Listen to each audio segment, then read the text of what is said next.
एक बार की बात है, लावा पंछी के कुल में बोधिसत्व जन्म लेते हैं और उनका नेतृत्व करते हैं। उस समय शिकारी उनके रहने की जगह और चरने की जगह जाल बिछाकर उन्हें पकड़कर बाजार में बेच आता था और अपना घर चलाता था।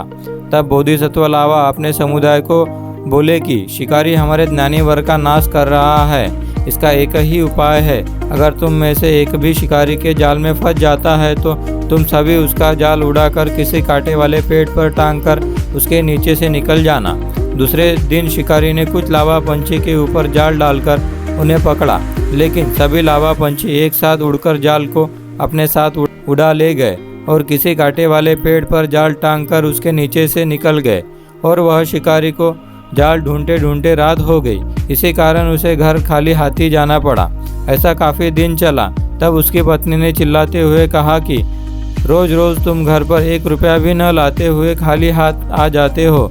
मुझे तो ऐसा लगता है कि तुम सारा पैसा किसी बाहर वाली पर उड़ाते हो या किसी जुए पर हार जाते हो। तब शिकारी बोला कि राधा, तुम्हारी यह समझ गलत है। मुझे किसी भी प्रकार का शौक नहीं है, लेकिन मैं क्या करूं? जब भी मैं लावा पंछी को पकड़ने के लिए जाल बिछाता हूँ, वो सब मिलकर मेरा जाल उड़ा ले जाते हैं और कांटे वाले पेड़ पर टांग देते हैं, जिससे मेरा पूरा दिन जाल निकालने में चला जाता है। लेकिन मैं तभी भी निराश नहीं हुआ हूँ। जब तक उनमें एकता है तब तक वह जाल उठा कर ले जाएंगे, लेकिन जब उनमें फूट पड़ेंगी और वह आपस में लड़ने लगेंगे तब निश्चित ही वो मेरे हाथ लगेंगे। कुछ दिनों बाद चरने जाते समय एक लावा पंछी दूसरे लावा पंछी के सर के ऊपर से चला गया। उसके कारण दूसरे लावा को काफ़ी गुस्सा आया।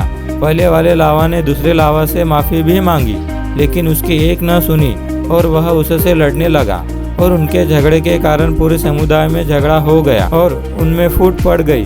तब बोधिसत्व लावा ने भी समझाया, लेकिन उनकी बात किसी ने नहीं मानी। तब बोधिसत्व ने विचार किया कि जहाँ एकता ही नहीं वहाँ सुरक्षितता भी नहीं, इसीलिए यहाँ से दूर जाने में ही भलाई है।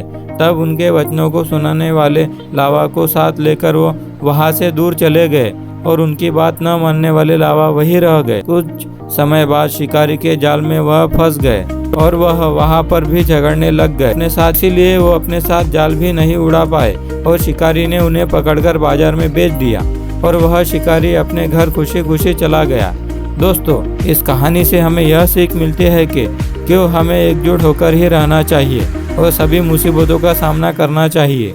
अगर हम अलग अलग भागेंगे और आपस में ही लड़ते रहे तो हम भी किसी दिन किसी शिकारी का शिकार बन सकते हैं। दोस्तों, अगर यह कहानी आपको अच्छी लगी हो तो प्लीज़ चैनल को सब्सक्राइब करें और बेल आइकन दबाना ना भूलें और जाते जाते लाइक और शेयर ज़रूर कीजिए। धन्यवाद।